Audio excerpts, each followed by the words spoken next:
Ni Jeltsu naiz, auzolandegiko zuzendaria, eta bagoz hemen aguraineko humedala pizkatxo bat animaliei laguntzeko edo naturalari laguntzeko, bagoz hemen orain ikusi dezakezue zuhaitzak landatzen, roble, fresno, sauze, gutxi gora bera 200 zuhaitz plantatu ditugu ja, eta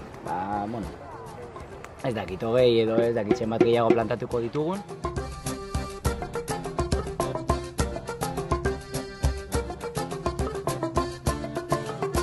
Ez da bakarrik lana, baizik eta aisialdia be, eta uda baten 15 egun pasatzeko aukera paregabea beste leku batean eta boluntariatza mundu horretan sartzeko.